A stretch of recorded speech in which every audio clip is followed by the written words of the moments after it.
70 साल के बाद एक दिल्ली में एक सरकार आई। उस सरकार ने उसकी क्या तैयारी की, कैसे तैयारी की, और वो फिर हट गया। जो इस राष्ट्र के सामने चुनौतियां हैं उसमें अभी कई हजार आर्टिकल 35 और 370 हटाने हैं। लिहाजा जब लोगों को लगता है कि यह काम हो गया है, तब हमें और हमारे समाज को और राजनीतिक दलों को जो सच मानों में राष्ट्र के प्रति समर्पित हैं, उनको यह सवाल जरूर पूछना चाहिए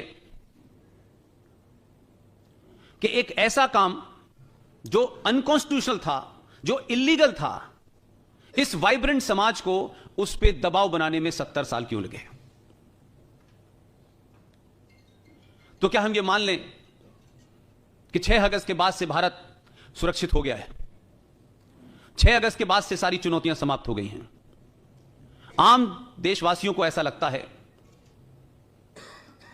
कि हमने कोई युद्ध जीत लिया है। आपने 6 अगस्त को युद्ध नहीं जीता है, युद्ध का एक मोर्चा जीता है।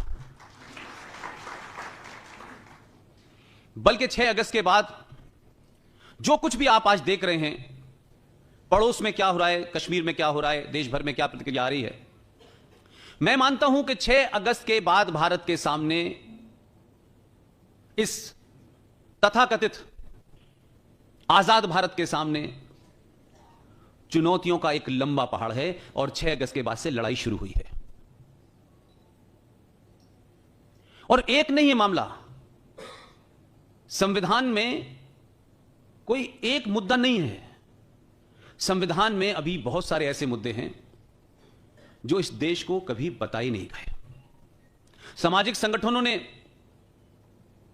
कभी कभी लगता है कि उन्होंने भी अपनी भूमिका को लाभ हानियों के तहत ही लोगों तक उस बात को बताया। आर्टिकल 35 और 370 जब हटा तो देश में लोगों को लगा कि आज दिवाली मनाई जानी चाहिए। लेकिन आप सब लोग उस जगह के गवाह हैं, उस शहर के गवाह हैं कि इसी सूरत की जब सूरत बस सूरत थी तो आपको उसका इंतजार करने के लिए एक शख्स चाहिए था। और तब बहुत सारे काम कानून के दायरे में रह करके, संविधान के दायरे में रह करके ठीक नहीं किए जा सकते हैं। कि जो वर्तमान राष्ट्र भारत है, उसके सामने जो लीगल, कॉन्स्टिट्यूशनल, पॉलिटिकल चुनौतियां हैं, उसकी लड़ाई लड़ी जा सकती है। लेकिन जो असली चुनौतियां हैं, उसको लड़ने के लिए समाज को खड़ा होना पड़ेगा।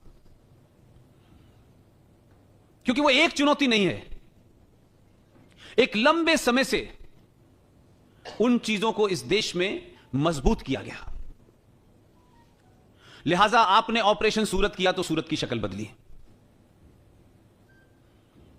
लेकिन यह मुमकिन नहीं है कि सब जगह ऐसा हो। तो आर्टिकल 35 और 370 तो बंगाल में नहीं है, मेरठ में नहीं है, मुजफ्फरनगर में नहीं है, करीमगंज में नहीं है, कैराना में नहीं है, रामपुर में नहीं है, अलीगढ़ में नहीं है। फिर यह कौन सी राजनीति का हिस्सा है कि यह समाज डरा हुआ है और राजनीतिक दल और सत्ता में बैठने वाले लोग इतने बौने हैं कि जिस देश भर में 500 कश्मीर 70 साल में बना दिए गए हों, जहां भारत सरकार की रिट न चलती हो, समाज के लोग कानून का पालन करने से डरते हों, और एक नियंत्रित भीड़, एक अनार्किस्ट इस देश में अपनी ताकत के बल पे कानून भी बनवा रहे हैं, सरकार को भी डरा रहे हैं, सुप्रीम कोर्ट को भी डरा रहे हैं, और पुलिस भी उनसे नहीं डर रही है। ऐसे हालात में आप सारे काम कानून से नहीं लड़ सकते। आज भी इस देश में एक बहुत बड़ा वर्ग धारा 370 और 35 हटने से नाराज है, और उनकी नाराजगी पाकिस्तान से ज्यादा है,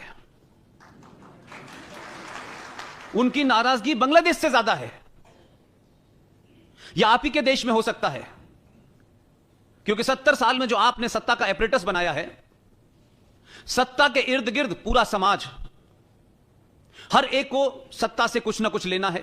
जो रिटायर हो गए हैं उनको पार्किंग चाहिए। लिहाजा हम सच बात कहने से न सिर्फ कतराते हैं, डरते हैं, यह हमें मानना चाहिए।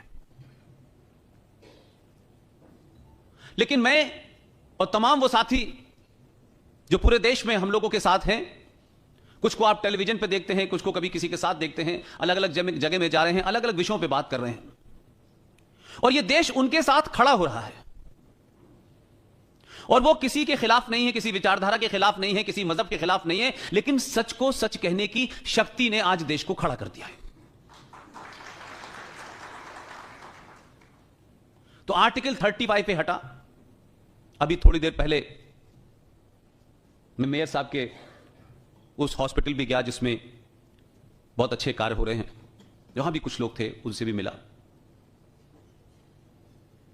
मैं एक बात पे ज्यादा फोकस करने की कोशिश कर रहा हूं कि अभी भी एक एवरेज हिंदुस्तानी से पूछिए जो राष्ट्रवादी है और जो होने की कोशिश कर रहा है, उन सबको लगता है कि 370 और 35 हटने से सब कुछ ठीक हो गया है।